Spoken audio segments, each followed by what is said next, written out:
When I first came in, I was a lot more nervous than I am now. I feel much more calm and collected about interacting with specific patients and how to deal with emotions. And you know, with years it will get better, but it's still nice to have this kind of training right as we come into medical school.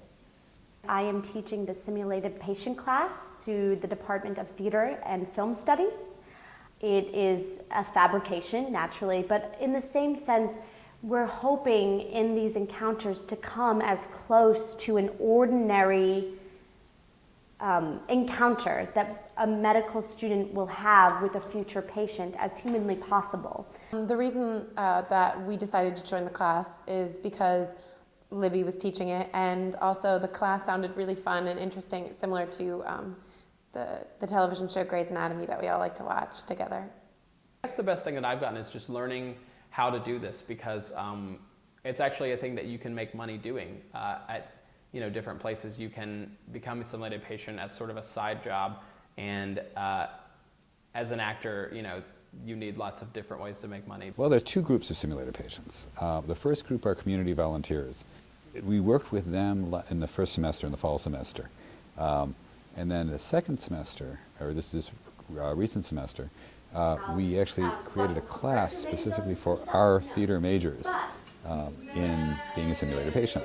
And so that's the second population. That was very interesting. It's a much different approach to acting than we've studied, just because you wouldn't really need to know about anything like this unless you're actually doing this. This is it's very much interactive, and there's no script, so you just kind of have to know what's going on and be able to have a conversation with someone and not trip over yourself. So today the girls were supposed to pretend that they had like sinus pressure, and so that sinus pressure was supposed to be like a lot of like nasal pressure and like almost like congestion in the ear, scratchy throat, and then a little bit of like sinus and jaw pressure because of that like fluid buildup and fullness. I started out asking, I guess, just what symptoms I'd had, and I would just describe to him, like, a week ago I got the head cold and things like that, and then he took down a family history, and then he left, and I put on the gown, the medical gown,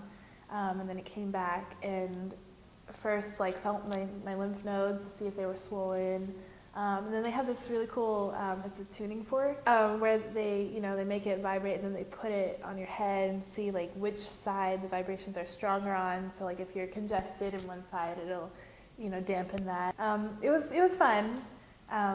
The first guy, he kind of went a little too far in the ear, and so you're like, ah. But they're learning. Generally speaking, we're given a case that is sort of composed by one of the medical professionals that work at the medical school, so one of the teachers. We add personal background, and so we're doing a lot of sort of acting methodology in those terms. We're using Adler technique, and so we're talking a lot about backstory. Basically, we call this the 7 dimensions of health, and we've been trained to ask those types of questions to make sure that we've covered everything about why the patient came in. In order to figure out the problem, you come in and introduce yourself, and then ask them, why did they come in to the doctor today, and figure out any information that you can get, when it happened, why they think it happened, what concerns they may have, and go from there, and then talk with the preceptor and figure out maybe what you could have done better, what information that you missed, what things that you did well, and improve from there. So our patient brief for today said that our name was John Ford, and that we had been having lower back pain for about 2 days that we got from moving something heavy. Would be you remain very still. You find a position that's comfortable for your back, that doesn't hurt so much, and you stay in it. So maybe if you favor your right side, and that if you're kind of crunched up in it, it's kind of that's the side where the condition is, and so movements will be very slow, and you'll need a lot of support from your arms. I have had an angry patient in a simulated setting, which is more challenging than you would think, and luckily we've had the training to figure out kind of how to deal with an angry patient and how to just listen to them and help them work through what is really bothering them, what the root cause is. And I've been to the doctor so many times, I'm pretty sure I could have done one of those encounters as the doctor.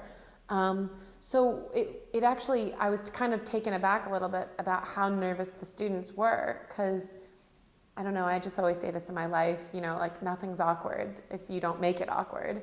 And some of them just felt so nervous, and it was like really obvious. And I feel like they just need to have a little bit more confidence and, you know, just go for it.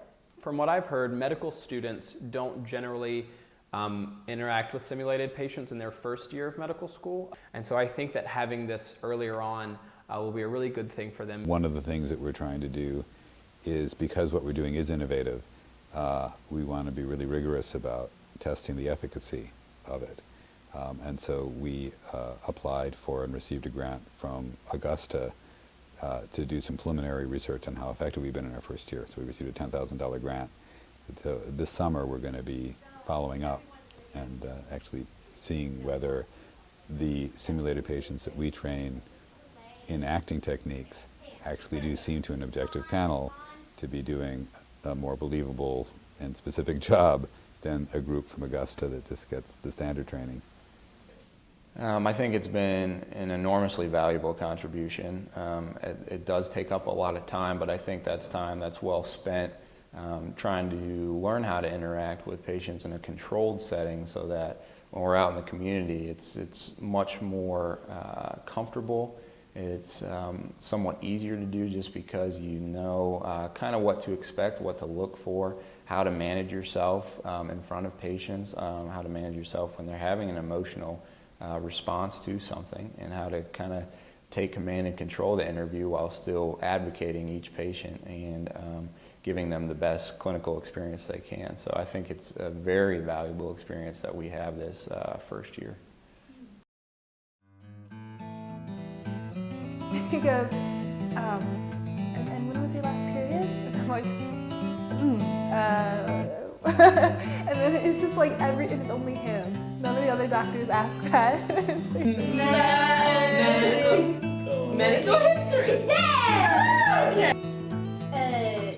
It's like a bacterial infection in your sinuses. he was funny. He was really nervous, and he dropped the tongue depressor, and he had to pick it up, and he was like.